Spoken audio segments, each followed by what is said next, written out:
Olá, meus irmãos e irmãs, sejamos todos bem-vindos a mais um trabalho da Associação Espírita Caridade. Com muita alegria e gratidão, nós estamos aqui hoje para repassar um pouco do que a doutrina espírita nos esclarece a respeito de um tema sempre atual e que diz respeito ao espírito imortal que somos. Nossa proposta de trabalho neste que hoje estamos abordando, que é o atendimento espiritual aos encarnados, antigamente conhecido como palestra de desobsessão, atendimento desobsessivo, nós aqui na Associação Espírita Caridade elaboramos os temas em 6 módulos, cada módulo com 6 roteiros. É um tratamento sequencial continuado em que a cada semana nós vamos poder acompanhar a continuação do tema anterior deste trabalho. O primeiro módulo é trabalhado o nascimento. No segundo módulo nós temos mais 6 roteiros sobre a vida em família. No terceiro módulo nós vamos encontrar assuntos relacionados à dependência química. No quarto módulo, que é este que nós estamos abordando hoje, vamos tratar do roteiro 5, este quarto módulo fala sobre a depressão. No quinto módulo, nós vamos entender um pouquinho mais sobre a obsessão, o fenômeno mediúnico, como que se abrem essas frestas para as influenciações. E no sexto módulo, e último, nós vamos falar sobre o temor da morte. Então, nós vamos fazer um mergulho profundo, espiritual e de vontade nesse entendimento do nascimento à morte através dos postulados espíritas, para que nós possamos ir nos conhecendo melhor no decorrer desse processo. Essa é a proposta, que nós passemos a entender melhor quem nós somos, de onde nós viemos, para onde nós vamos, por que nós estamos aqui, porque sofremos, porque passamos por dificuldades e o melhor, como lidar com elas e quais os recursos que o Espiritismo tem à nossa disposição para que nós possamos viver melhor. Então estamos atualmente no módulo 4, já foram passados 4 roteiros deste módulo sobre depressão, e hoje nós vamos abordar sequencialmente o 5º roteiro, que vai falar justamente sobre o tratamento da depressão. Não, nós não somos médicos, não somos psicólogos, nem psiquiatras, não somos especialistas no assunto, mas trazemos as nossas experiências de vida e em relação ao que aprendemos com o Espiritismo sobre este e diversos outros assuntos. E não somos os donos da verdade, não somos os detentores do conhecimento geral e específico sobre o assunto. Mas a ideia deste trabalho é justamente trazer esclarecimento, compreender os porquês, os comos e, através desse esclarecimento, dar-nos um alento, que nós possamos nos sentir aliviados e esperançosos de atingir um nível seguro de esclarecimento para o autocuidado. Se você está nos acompanhando neste momento, saiba que não é nenhum clichê, embora pareça, por ser muito propagado na doutrina espírita, nada é por acaso. Nós passamos por vezes no nosso feed, se você está nos acompanhando no Facebook ou mesmo no YouTube, nós vamos passando o nosso feed e muitas vezes encontramos assuntos correlatos, relacionados àquilo que diz respeito à nossa área de interesse.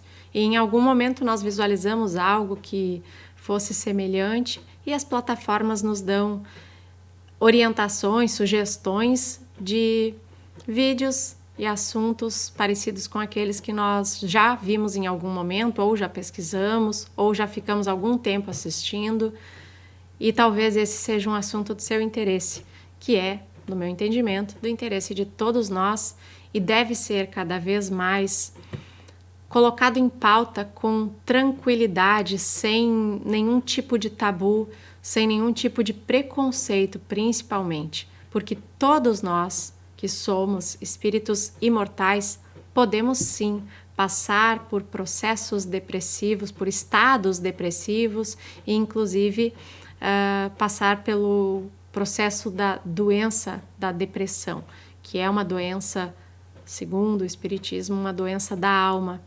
E como tal, precisa de um tratamento concomitante. Nós vamos falar um pouquinho sobre isso, porque hoje o assunto é o tratamento da depressão. O Isaías Claro, no livro Depressão, nos traz uma série de passos relacionados com a autocura. Como nós vimos nos roteiros anteriores sobre o que é depressão, as causas da depressão, as consequências da depressão, nós podemos entender que, sendo uma doença da alma, ou seja, o ser imortal que traz essa doença em algum momento vai imprimi-la no seu corpo espiritual, transmitindo ao corpo físico, instalando a depressão no cérebro físico, comprometendo o organismo, dependendo do estágio em que nós nos encontremos em relação à depressão. Entendendo isso, nós sabemos que, embora não seja fácil, nós podemos sim encontrar a cura em nós mesmos. E lembrando que nós não estamos menosprezando e nem desprezando qualquer tratamento alopático ou homeopático que a ciência tenha à nossa disposição. É importante que nós façamos acompanhamento concomitante com o profissional que cuida do corpo físico e que vai tratar dos reflexos da depressão no corpo físico, no nosso cérebro físico, cuidando do nosso bem-estar, inclusive no acompanhamento terapêutico, nos atendimentos psicológicos, e também fazer o tratamento espiritual, e nós vamos falar um pouquinho sobre isso, como que funciona. Em relação à autocura, o autor Isaías Claro traz 5 passos principais para que nós possamos melhor lidar com esse processo. O primeiro passo é aceitar que a causa da depressão está em nós. É muito difícil alguém chegar para nós e dizer assim, a causa da depressão está em você. É muito difícil nós ouvirmos isso e não nos sentirmos culpados. Mas vamos falar sobre esse processo de culpa também, que não ajuda em nada e não deve acontecer. Mas é aceitar que, se a causa está em mim, eu preciso tomar algumas atitudes. Por menos força que eu tenha no momento, por mais entorpecido que eu me sinta moralmente e no ânimo, por mais pesado que eu me sinta para levantar, sacudir a poeira e seguir adiante, é apenas reconhecer, aceitar que a causa está em mim mesmo. O segundo passo, segundo Isaías Claro, é que nós podemos e devemos ser o nosso melhor médico. Através desse processo de aceitação do primeiro passo, começar a nos cuidarmos mais. Passar a entender quais são os medicamentos que eu preciso tomar, e estamos falando de medicamentos nesse momento, de medicamentos espirituais. Quais são os medicamentos pensamentais que eu preciso, e aí nós vamos poder acrescentar a higiene do pensamento. O que é a higiene do pensamento? É eu passar a ser mais atento a cada instante do meu dia a dia aos meus pensamentos. O que eu estou pensando agora? Primeiro, o que eu estou pensando agora? Eu compartilharia com alguém sem vergonha alguma? Eu não ficaria constrangido se alguém soubesse o que eu estou pensando nesse momento? Primeiro. Segundo, o que eu estou pensando nesse momento me traz coisas boas? Se reflete de uma forma positiva na minha vida e daqueles que me rodeiam? Se a resposta é não, então fiquemos atentos, vamos tentar eliminar esses pensamentos. Mas eu não consigo, eu tenho um pensamento persistente, aquela coisa que nós tratamos em espiritismo da monoideia, que é muito perigosa, sobretudo quando o espírito se encontra num estado de desequilíbrio e perturbação. Mas entender que para substituir um pensamento constante ou frequente, perturbador, eu preciso me esforçar para pensar em coisas positivas e sempre recorrer à prece quando eu não estiver conseguindo encontrar em mim força suficiente para executar esse segundo passo, como diz o Isaías Claro, né? Podemos e devemos ser o nosso melhor médico. O terceiro passo, segundo Isaías, claro, é estruturar-se intimamente, não se permitindo abalar tanto diante das adversidades. Às vezes acontece, vamos pegar um exemplo, eu hoje precisei sair, ir até o centro da cidade onde moro, independente do local, precisei ir até o centro. Hoje, o que eu faço? Primeira coisa, separo toda a documentação que eu preciso, ou o que vai ser necessário para o local onde eu preciso ir, minha máscara, separo o valor da gasolina, ou do Uber, ou do ônibus, ou do táxi, ou do transporte que eu vá precisar.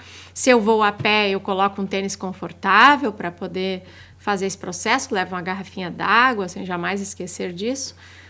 Coloco a minha máscarazinha, como a gente costuma dizer, a minha filha que fala, a minha mascrinha.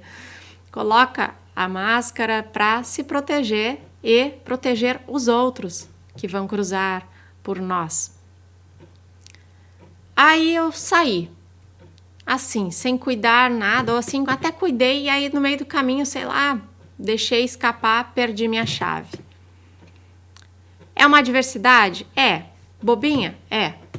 Mas eu posso fazer duas coisas. Fazer a retrospectiva, retroceder e voltar aos meus passos e ver por onde eu andei para ver se a chave não ficou caída nesse meio do caminho. Eu posso simplesmente sentar na calçada e chorar. Eu posso seguir, fazer o que eu tenho que fazer e depois providenciar um chaveiro, alguém que possa fazer essas cópias para mim. Existem várias formas, eu estou dando 3 exemplos que comumente acontecem, mas que são escolhas, são apenas escolhas. E se nós estivermos estruturados intimamente, estivermos de vontade firme, de ânimo elevado, nos sentindo bem conosco mesmos, as adversidades não nos abalam tanto, ou nem nos abalam. Um outro exemplo de adversidade, agora já mais grave, é passar na rua e ter um acidente. Chegar nesse acidente e ver uma pessoa conhecida. Isso não é uma adversidade imensa, mas se eu estiver estruturado emocionalmente, equilibrado intimamente, psiquicamente, eu posso, inclusive, ajudar nesse processo, ligando para o serviço de emergência, falando, comunicando um familiar daquela pessoa que eu conheça, para ser útil de alguma forma nesse momento e não me abalar com esse tipo de adversidade, por mais sentido que eu fique, por mais delicada que seja a situação. Enfim, saber ter uma base sólida, estar equilibrado para lidar com as adversidades é o terceiro passo que o Isaías Claro nos indica para promover esse processo de autocura. O quarto passo é resistir às pressões sobre a sua mente e a sua vida, vencendo-as. E essas pressões normalmente são internas, eu costumo chamar de intra-externas. São pressões que começam interiormente e que nós acabamos externando.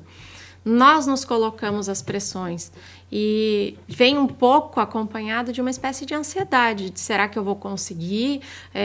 Tal e tal coisa estão programadas para hoje e eu não sei se eu vou poder fazer porque o dia está muito agitado. Eu começo a colocar essas pressões. Eu preciso dar atenção para os meus pais, eu preciso dar atenção para os meus avós, para os meus netos, para os meus filhos, para os meus amigos, e eu me coloco essa pressão. Por vezes as pessoas à nossa volta estão tranquilas, sabem que a nossa rotina por vezes é mais agitada, mais cheia de atividades, e às vezes nós estamos nos cobrando, colocando assim pressão sobre a nossa mente. Assim é no ambiente de trabalho. Eu tenho determinadas atividades para realizar durante esse período, tenho que fazer uma avaliação do trabalho e entregar até tal horário para um supervisor, por exemplo.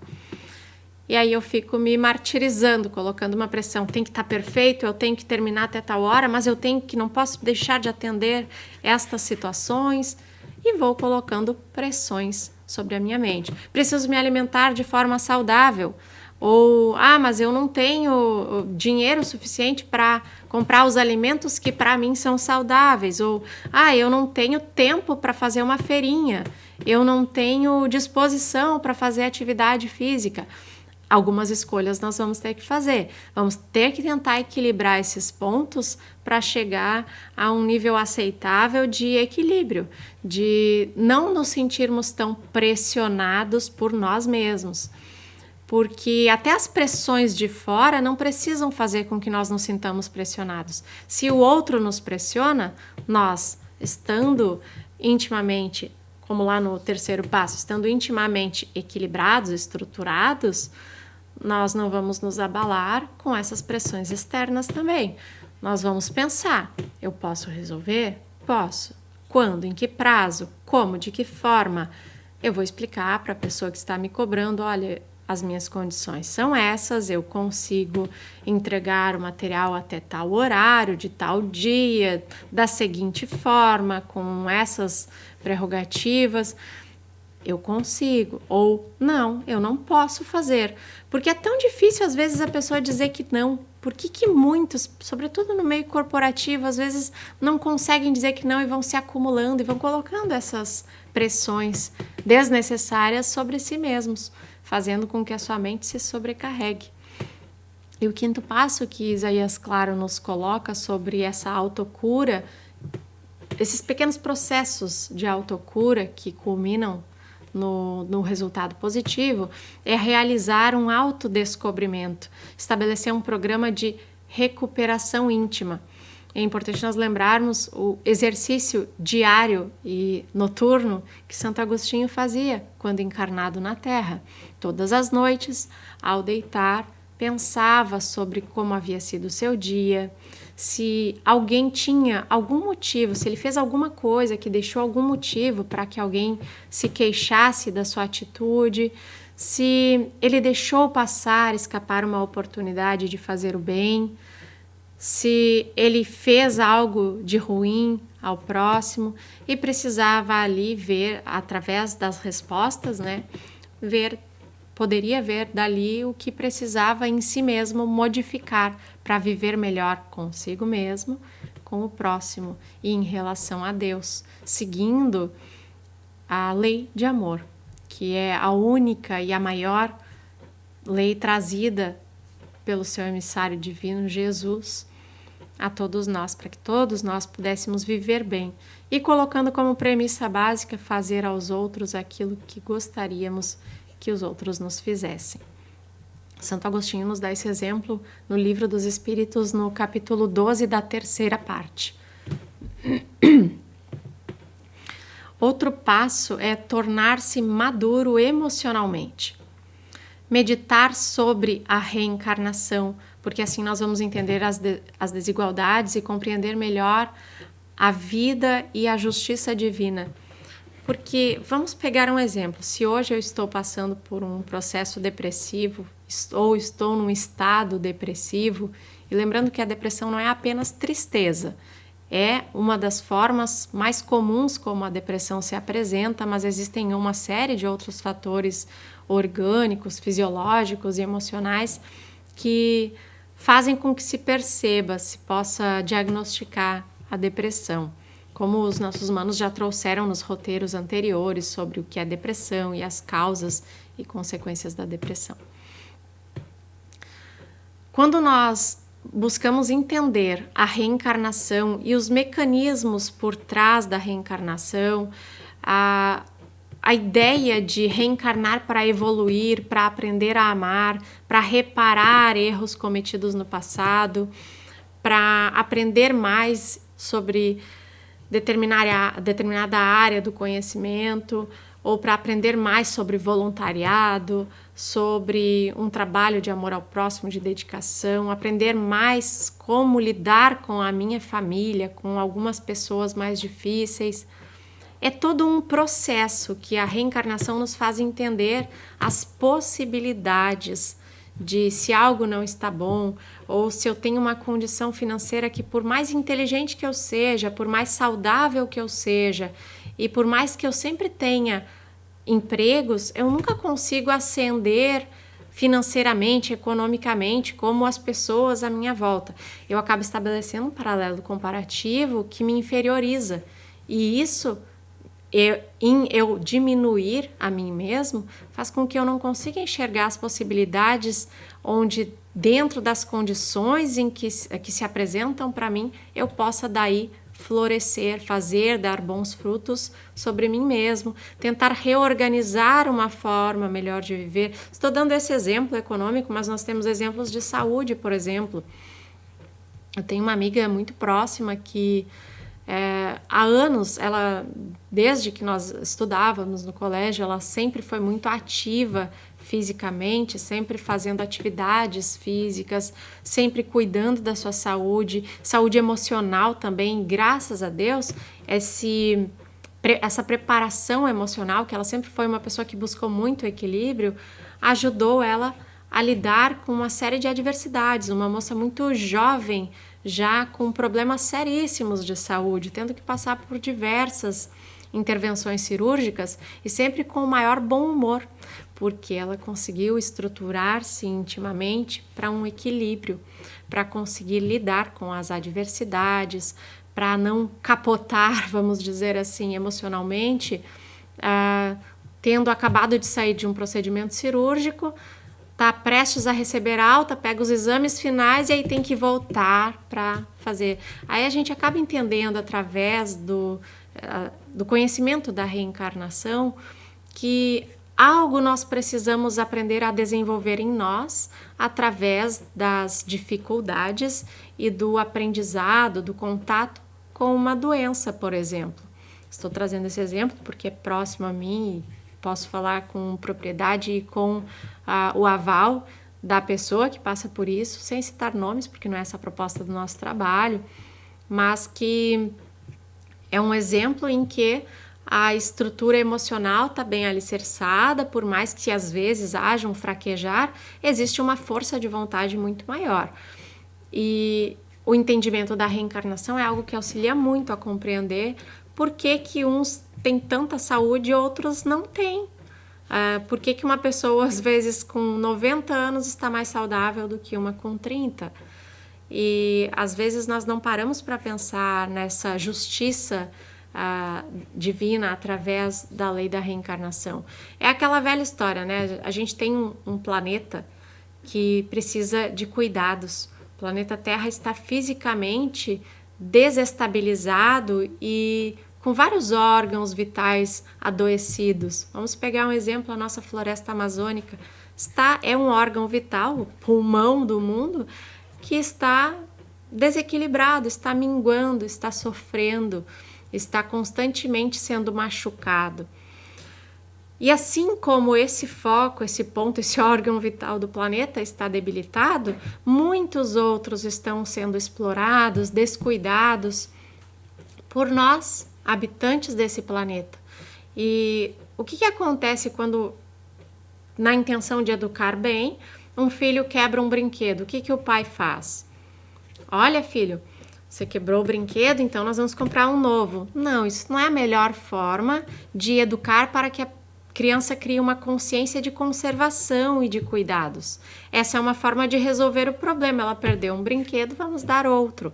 Não estamos condenando quem tem esse tipo de atitude. Estamos falando da forma de educar para que o outro tenha autonomia e perceba a necessidade de cuidado do que é seu, do que é dos outros, porque é toda uma engrenagem que está por trás disso.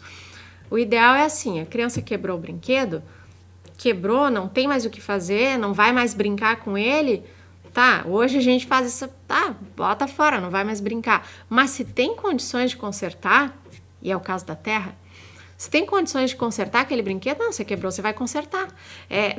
Muita gente fala sobre esse processo de transição do planeta Terra, de expiação e de provas para um plano de regeneração, é que nós vamos receber um planeta novo para morar. E não é. Nós vamos cuidar e consertar esse planeta fisicamente e moralmente, tentando equilibrar os dois aspectos, usando o intelecto também para isso, mas nós vamos consertar. Nós não vamos comprar um planeta novo ou ganhar da divindade um novo planeta mais evoluído para que nós possamos habitar. Não é essa a proposta. A proposta da divindade é de reeducação. E todos nós aqui na Terra somos espíritos em reeducação. juntos para que uns possam auxiliar os outros nesse processo. Então, assim, você quebrou o brinquedo, você vai consertar. Nós estamos estragando o planeta Terra, nós vamos consertar. Já estamos começando aos poucos com alguns pequenos projetos e alguns até grandes, mas sem tanta visibilidade, de reestruturação do planeta.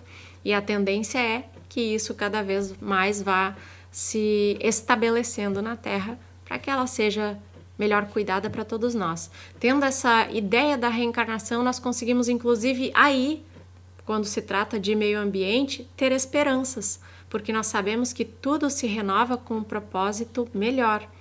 E, claro, nada é estacionário, nem esperando da divindade. Falávamos esses tempos sobre esperança, né? E não a esperança de esperar, de braços cruzados, às vezes de costas para a vida, mas a esperança de esperançar, que é aquela que faz você levantar, sacudir a poeira, ir atrás, criar meios e buscar os recursos necessários para que o bem se estabeleça. Essa é a esperança ativa que nós devemos ter e que é o que todos nós buscamos para que nós possamos viver melhor conosco mesmo também.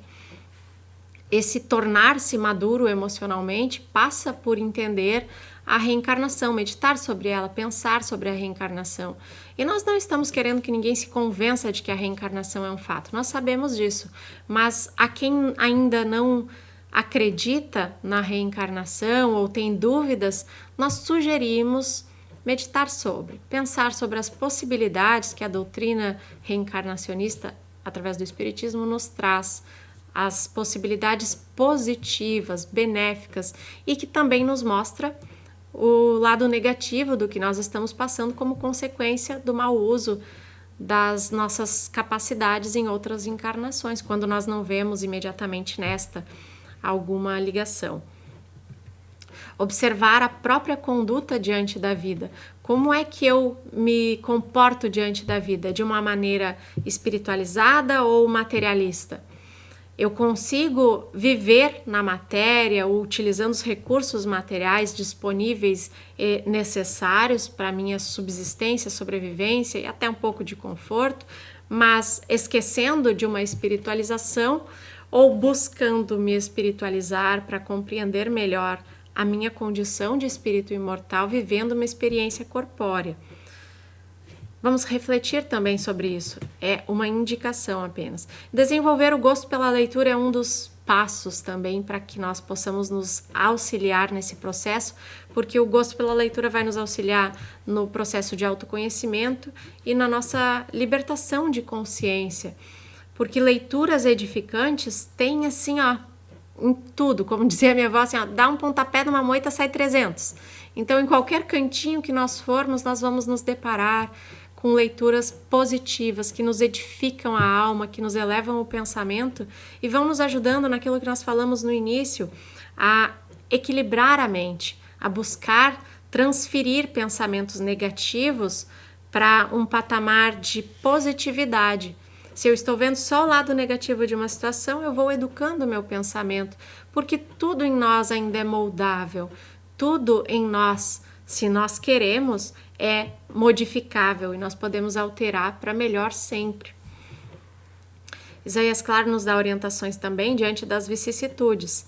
Evitar aturdir-se, examinando as dificuldades, as alterações da vida, né, que é o que quer dizer vicissitudes, examinando elas com serenidade, buscando possíveis soluções. Não é sair assim agitado e, ai meu Deus, aconteceu esse problema, o que eu vou fazer agora? Eu não tenho como resolver, eu não posso com isso sozinho. Ninguém disse que você precisa resolver sozinho, mas precisa sentar. Se for preciso, fazer exercícios de respiração o mais simples.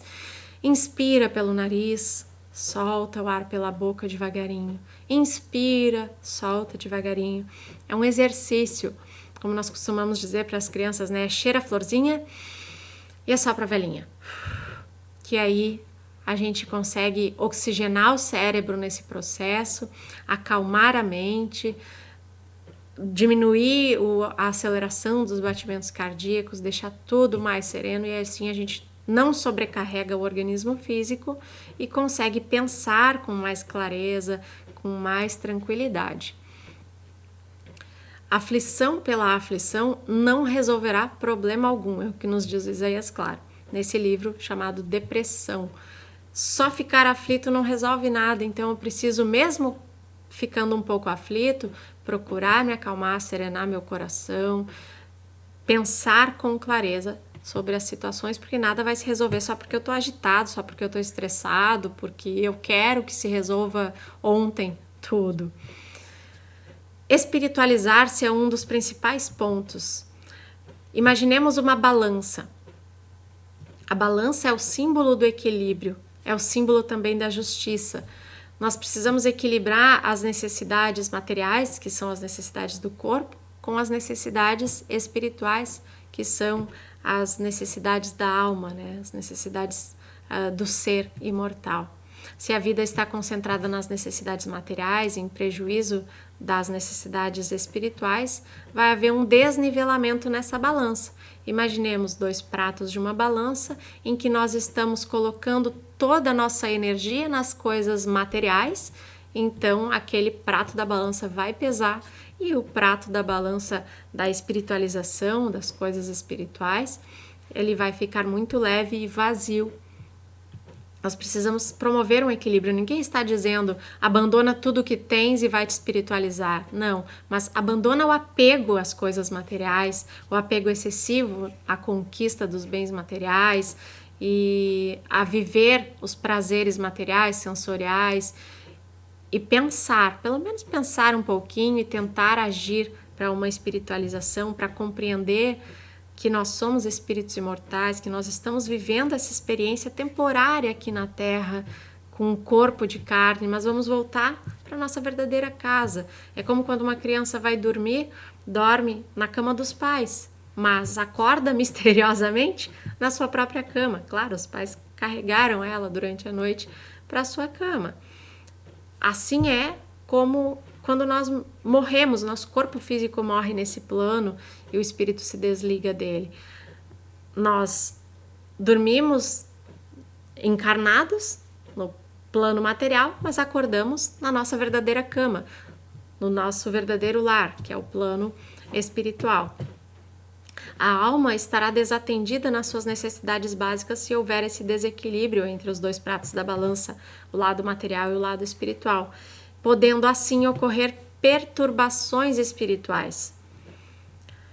Essas perturbações espirituais acontecem justamente, elas encontram oportunidade no desequilíbrio entre esses 2 aspectos da vida, material e espiritual. Quando nós estamos em desequilíbrio, é muito comum nós não conseguirmos ordenar pensamentos, pensar com clareza sobre as questões do dia a dia, passar a pensar no outro também, dando atenção, carinho, compreendendo que o outro, como nós, também precisa de atenção, precisa de alguns recursos afetivos, precisa de ser ouvido, e nós às vezes nos esquecemos. Nesses processos de não vigiar os próprios pensamentos, vem um pensamento negativo e nós vamos alimentando aquele pensamento. É nessa alimentação doentia, nós podemos chamar assim, porque o saudável é pensar coisas boas, mas nós não conseguimos 24 horas por dia. A ideia é que nós tenhamos mais pensamentos sadios, benéficos, do que os pensamentos doentios, maléficos, que nos fazem mal para o organismo. Quando nós vamos nos envolvendo nesses pensamentos negativos, nós vamos atraindo alguns tipos de influenciações ou de companhias espirituais que por vezes nem são espíritos propriamente ligados, intimamente ligados ao nosso passado e que desejam o nosso mal. Às vezes espíritos sofredores, tristes, desencontrados, desequilibrados, perturbados. E a presença simplesmente desses espíritos ao nosso redor, na nossa psicosfera espiritual, emocional, tendo contato direto com o nosso pensamento, por uma afinidade, obviamente. Ninguém vem de fresquinho para o nosso lado, nós damos guarida através dos nossos pensamentos. A simples presença desses irmãos nos causam diversas perturbações espirituais, fazendo com que nós não enxerguemos mais a nossa vida e os problemas e as relações com clareza, nós enxergamos com dificuldade. É como se nós estivéssemos tentando enxergar o sol e passasse um monte de nuvens negras, nós não conseguimos visualizar com clareza. Tem um provérbio chinês que nos diz para que nós não nos sintamos preocupados nem desesperados diante das diversas preocupações da vida, porque mesmo das nuvens mais negras emana água límpida e fecunda. Então, mesmo diante da tempestade, das dificuldades, nós vamos aprender alguma coisa, vamos captar algo positivo, se não no momento, depois, e sempre é para o nosso bem, para o nosso aprendizado.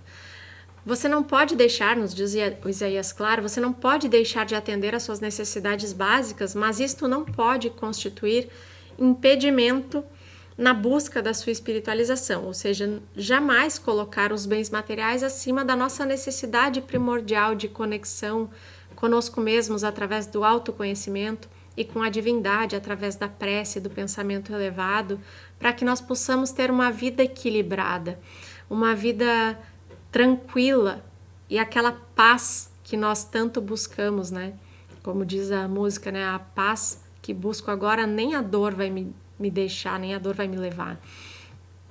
Essa paz que nós sentimos através do contato com os amigos benfeitores, pela prece, pelo pensamento constante positivo, essa paz é conquista nossa.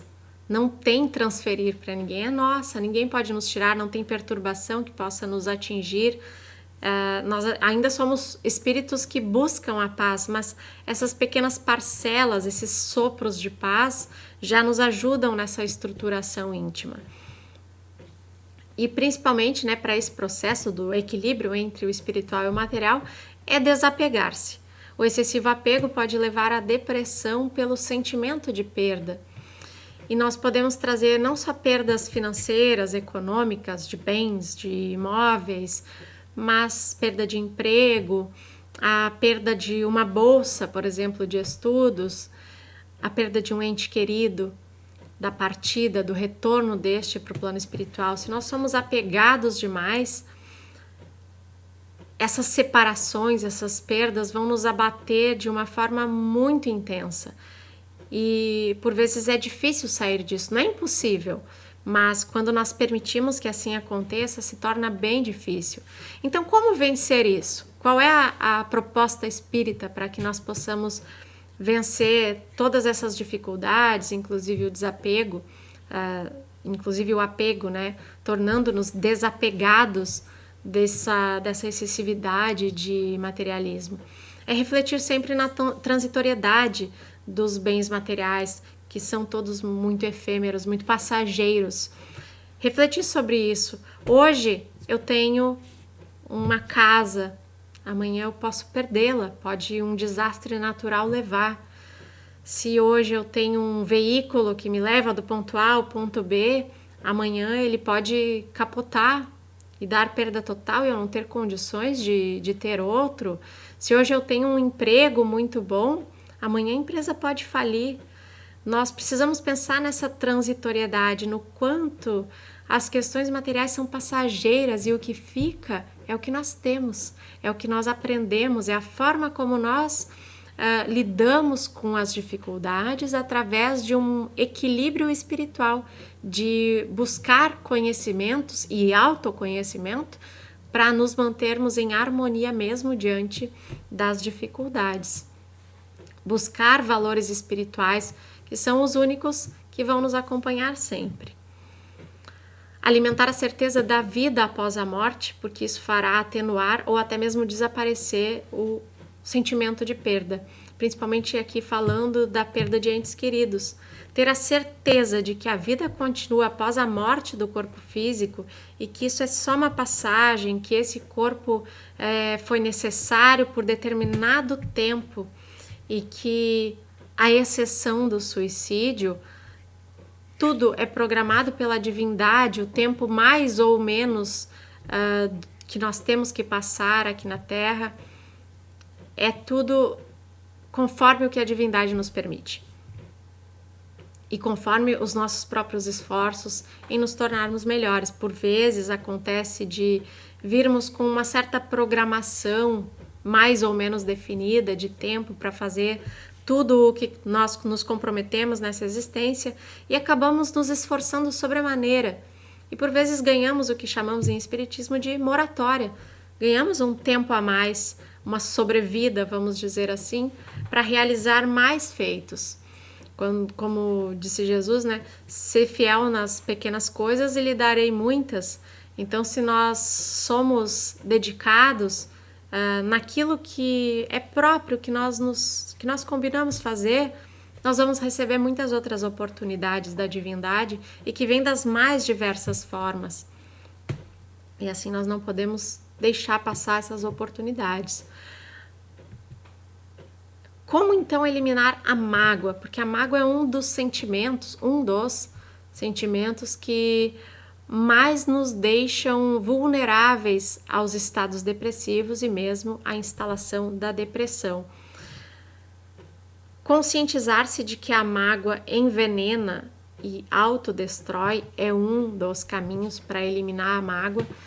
Esse enveneno é muito bom, porque assim, eu ficar magoado, por exemplo, com alguém por algo que essa pessoa me falou, me fez, não vai resolver nada, não vai fazer com que a pessoa me peça desculpas, não vai fazer com que a pessoa deixe de promover situações que me chateiem, que me prejudiquem. E ficar pensando nisso é como eu tomar um veneno e querer que o outro passe mal tomando veneno. Pensar no perdão, porque o perdão traz sentimentos imensos de leveza, traz benefícios inumeráveis. Aquele que nos agrediu, entre aspas, se torna um devedor diante das leis da vida. E saber que nós podemos ser um alento para ele, não passar por tantas dificuldades pelo que fez, através do nosso perdão, já é um grande alívio, já nos deixa mais tranquilos em relação a qualquer dificuldade. Portanto, é importante que nós nos esforcemos, não permitir que a mágoa se aloje na nossa casa mental. A nossa casa mental é o arquivo do espírito, é o arquivo de memórias, é o HD espiritual. E instalada a mágoa nesse arquivo de memórias, nós vemos muitas vezes pessoas que não sofreram nada por determinado parente ou amigo ou pessoa da família ou conhecido. Aquela pessoa não fez nada, mas a pessoa tem mágoa da outra.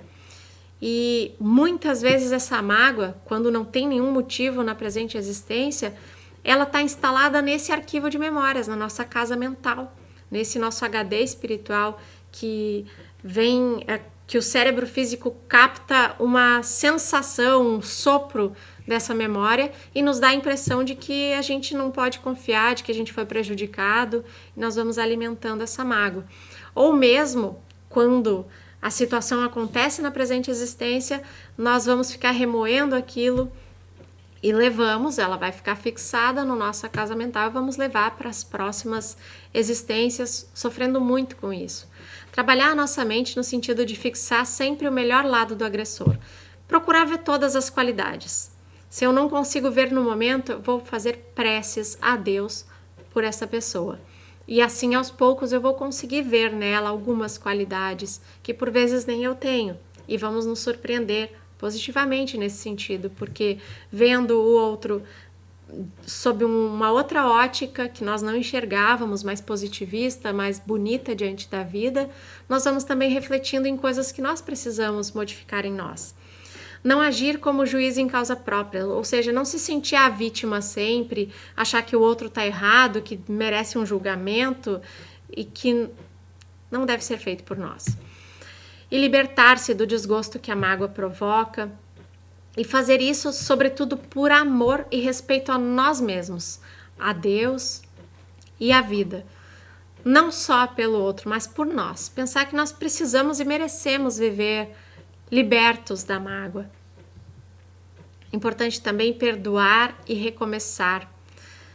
Remoer acontecimento infeliz não ajuda. Fixar-se no remorso estéril não se aproveita. Estacionar na culpa nada acrescenta. Quem nos diz isso é Joana de Ângeles. Entender que é importante recomeçar. Olha que palavra bonita, recomeçar. Eu não posso voltar atrás e fazer o que eu não fiz ou fazer de outro jeito, mas eu posso começar agora, levantar e traçar um novo começo, projetar um novo fim. Procurando retirar lições preciosas dos erros cometidos, superando a culpa e insistindo na conduta correta. Recompensando a atitude infeliz com a realização de atitudes felizes. Ou seja, é pagar o mal com o bem. Orando, pedindo forças para reerguer-se e recomeçar, levantando quantas vezes forem necessárias. É aquilo que nós falamos da esperança ativa, que não é ter esperança de esperar, de ficar de braços cruzados, mas a esperança de esperançar, de levantar, sacudir a poeira, seguir adiante e buscar todos os recursos disponíveis ou mesmo criar recursos para alcançar todo o bem que nós desejamos e sabemos através da nossa fé que podemos. Sendo otimista e avançando para frente e para o alto. Palavras de Isaías Claro no livro Depressão. E um último aspecto é libertar-se da obsessão, porque o pensamento se irradia e busca ondas mentais equivalentes àquele pensamento e vai se afinizar e se sintonizar com elas, influenciando e sendo influenciado por essas ondas mentais. Pensar sempre no que é bom, percebendo que pensamentos negativos estão nos assediando, nós temos que procurar interromper esse fluxo. E como que a gente interrompe isso? Com pensamentos positivos. Não conseguindo, reiteramos, prece. Buscar o equilíbrio através da oração para que nós possamos nos sustentar emocionalmente. Para nossa reflexão desta noite, Isaías Claro nos diz se todos os fatores negativos podem ocorrer para a depressão, todas as atitudes positivas podem concorrer para a prevenção ou para a cura. Se nós não estamos vivendo um estado depressivo ou mesmo a instalação da doença da depressão, vamos nos prevenir, porque se nós não temos bases sólidas de amor, de conhecimento, de espiritualização, nós estamos sim sujeitos a passar por isso. Que nós possamos pensar sempre verticalmente no bem e pensando na divindade. No Livro dos Espíritos, a pergunta 909, que Allan Kardec faz aos benfeitores é: poderia o homem sempre vencer as suas más tendências pelos seus esforços? Os espíritos respondem sim, e algumas vezes por fracos esforços. Ou seja, algumas vezes nem precisamos nos esforçar muito que conseguimos. É a vontade que falta ao espírito. E quão poucos dentre vós fazem esforços? Capítulo 12 da terceira parte do Livro dos Espíritos. Que fique para nossa reflexão a ideia de esforçar-se. Eu não saio de uma depressão sozinho, mas eu preciso me esforçar para conseguir sair e pedir ajuda, porque nós não chegamos a este mundo sozinhos, chegamos aqui através de um lar, de uma família, conquistamos amigos e ao longo dessa caminhada, se nós não temos amigos no plano físico, tenhamos a certeza de que temos muitos amigos no plano espiritual torcendo por nós, aguardando as nossas rogativas através da oração para que possam aproximar-se, nos auxiliando e incutindo boas ideias para que nós possamos emergir de um estado depressivo. Muita paz a todos os irmãos que nos acompanham e que continuemos todos na paz do Cristo.